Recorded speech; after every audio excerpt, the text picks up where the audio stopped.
고난주간의 화요일 우리에게 허락하신 하나님의 말씀은 이사야서 53장 4절로 5절까지 말씀입니다.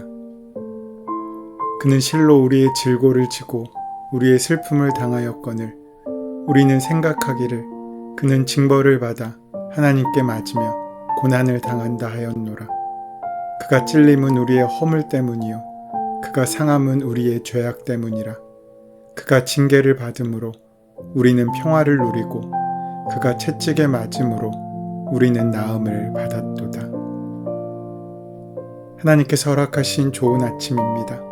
고난주간 특별 묵상의 자리에 함께 하신 여러분들을 축복합니다.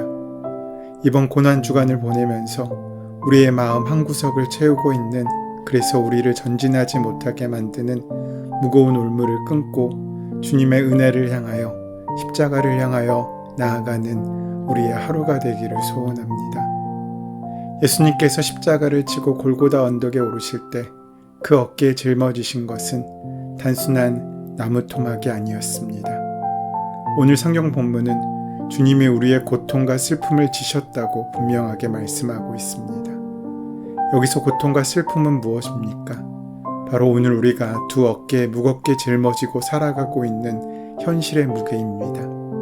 열심히 일하지만 정작 남는 게 없어 한숨 짓게 만드는 팍팍한 살림살이들, 오해와 상처로 단단하게 꼬여버린 인간관계, 아무리 기도하고 애써도 쉽게 치유되지 않는 육신의 질병들과 밤낮을 설치며 눈물 짓게 만드는 자녀들과 가족들에 대한 끝없는 걱정들입니다.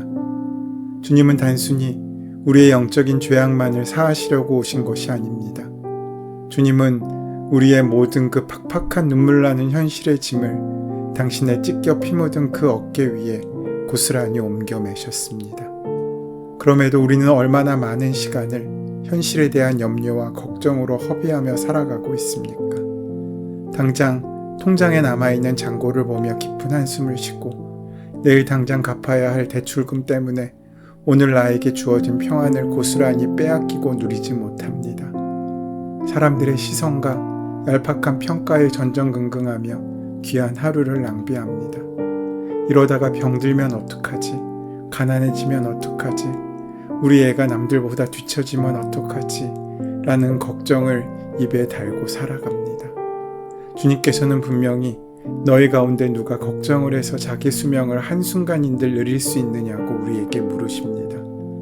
아무 소용이 없다는 것을 우리는 뻔히 압니다. 하지만 우리는 일어날지 안 일어날지도 모르는 내일의 불행을 굳이 끌고 와 오늘 알아누워 버립니다. 내 힘으로 어쩔 수 없는, 여전히 보이지 않는 유령 같은 걱정들과 싸우느라 오늘 내게 주어진 소중한 현재를 속절없이 갉아먹고 있는 것입니다. 우리가 알아야 할 사실은 우리가 품는 염려와 걱정이 단순한 생각의 습관이나 어쩔 수 없는 감정만이 아니라는 점입니다. 그것은 아주 교묘하고 파괴적인 영적인 범죄라는 사실입니다. 만성적인 걱정은 일종의 통제불능에 대한 강박적 두려움에서 기인합니다. 그것은 하나님을 인정하지 않기에 우리에게 다가오는 불신앙의 모습입니다. 내가 내 인생의 운전대를 꽉 쥐고 모든 상황을 완벽하게 통제해야만 안심이 되는데 그것이 내 뜻대로 되지 않으니 극도로 불안해하는 것입니다. 초보 운전자들을 보면 온 힘을 다해 핸들을 꽉 붙잡습니다.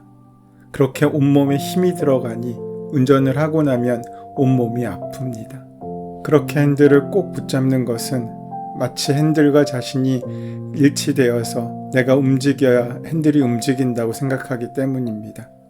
그래서 어떤 일이 벌어집니까? 삐뚤빼뚤 왔다 갔다 지그재그로 움직입니다. 가만히 힘을 빼고 놔두면 똑바로 갈 것이라는 것을 못 믿기 때문에 그런 것입니다. 이것을 영적 언어로 말하면 바로 하나님에 대한 불신앙이라고 할 수 있습니다.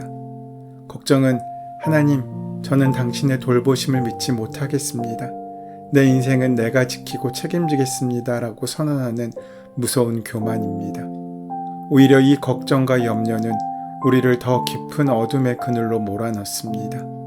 그리고 하나님이 나를 지켜주지 않으실 것이라는 불신을 우리 무의식 깊은 곳에 끊임없이 주입하면서 우리를 조금씩 스스로 무너뜨립니다. 그러하기에 하나님은 우리에게 수없이 아무것도 염려하지 말라고 단호하게 명령하신 것입니다. 살다 보면 우리는 우리로 하여금 염려하게 만드는 많은 일들을 만나게 됩니다. 그런데 그렇게 염려거리를 만날 때마다 염려만 하고 살아간다면 그 사람이 어떻게 행복하게 얼굴을 펴고 살 수 있겠습니까? 늘 수심이 가득한 얼굴로 살 수밖에 없습니다. 당면한 일로 인한 염려를 하는 경우도 있고 이처럼 생각 속에서 만들어 염려를 하는 경우도 있습니다. 있는 염려, 없는 염려를 다 하고 삽니다. 안타까운 것은 이렇게 염려를 한다고 해서 얻어지는 것이 하나도 없다는 사실입니다. 오히려 많은 것을 잃어버립니다. 염려는 유익한 것이 하나도 없습니다. 무익합니다. 손해를 봅니다. 말씀드린 것처럼 염려한다고 키가 한자나 자라는 것도 아닙니다. 염려한다고 해서 부도날 회사가 부도나지 않는 것도 아닙니다. 염려한다고 병이 안 나는 것도 아닙니다. 오히려 염려하면 없던 병도 생기지 않습니까? 그렇다면 염려 없이 사는 길이 있습니까? 성경은 우리에게 그러한 방법이 있다고 말씀합니다. 염려거리가 없어서 염려가 없는 것이 아닙니다. 여전히 염려할 거리들은 있습니다. 문제가 있습니다. 그럼에도 염려하지 않고 살 수 있는 길이 있습니다. 하나님께서는 예수 그리스도로 말미암아 그의 자녀된 우리들에게 염려하지 말라고 하십니다. 그리고 예수를 믿는 사람들에게는 염려 대신에 할 수 있는 것을 가르쳐 주십니다. 그것이 바로 기도입니다. 기도는 하나님의 자녀들에게 주신 특권입니다. 그래서 예수 믿는 사람들은 염려하는 대신 기도합니다. 예수가 없는 사람은 염려 대신 할 수 있는 것이 없기 때문에 안타깝지만 염려하면서 그 인생을 낭비합니다. 세상 사람들은 염려거리라고 말하는 것들을 예수 믿는 사람들은 기도거리라고 말합니다.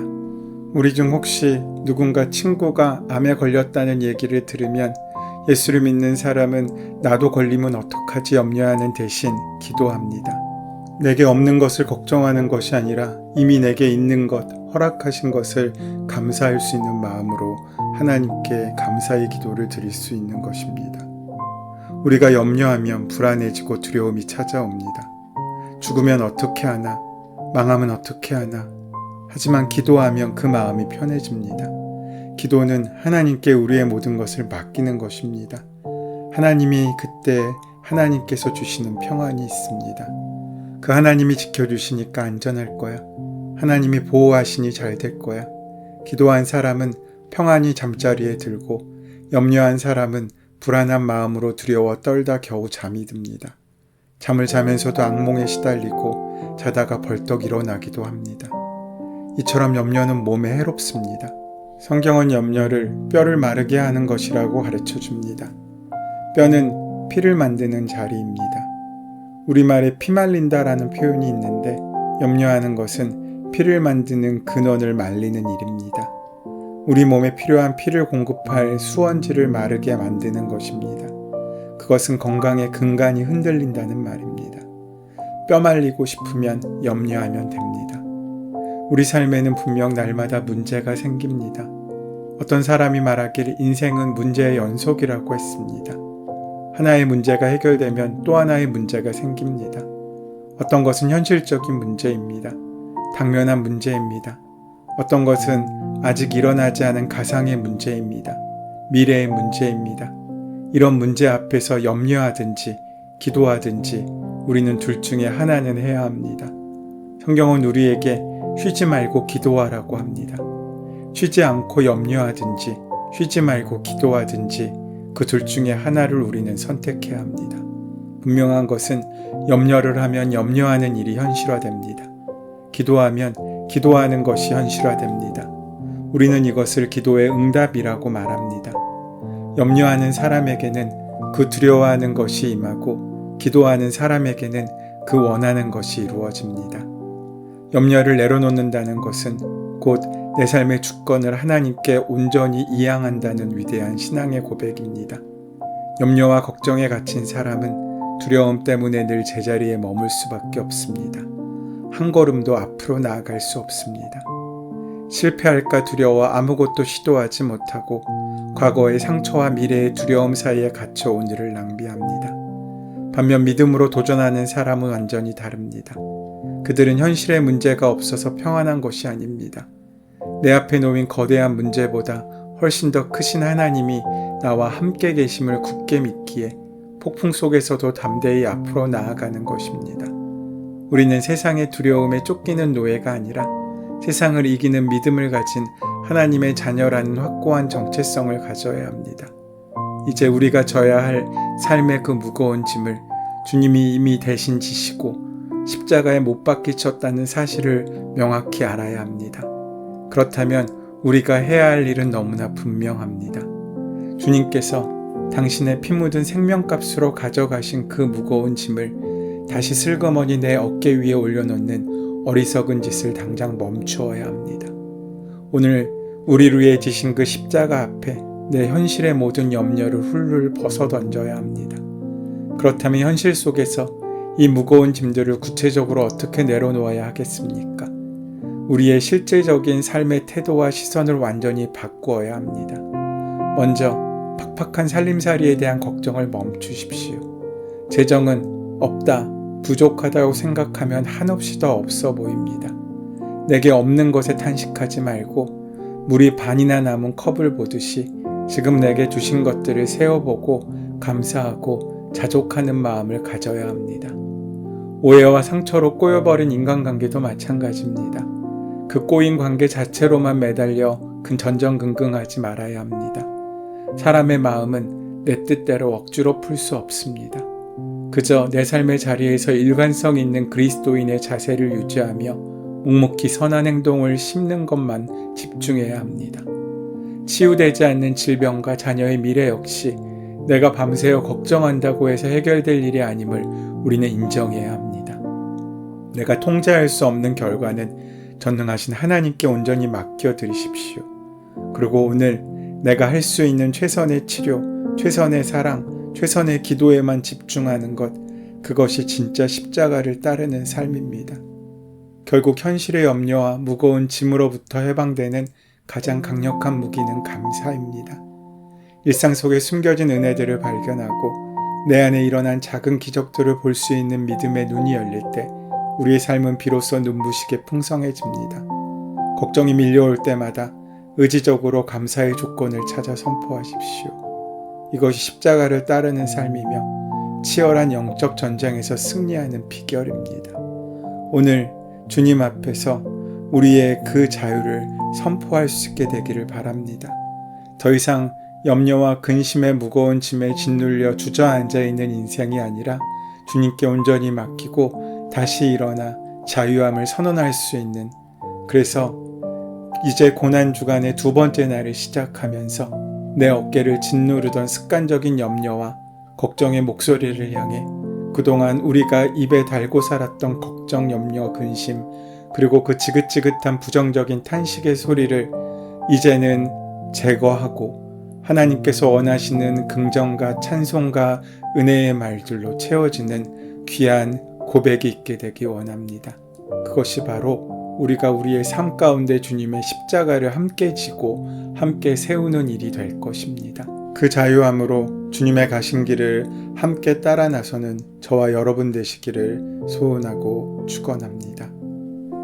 은혜의 주님, 우리가 붙들고 있는 걱정과 염려들이 있습니다.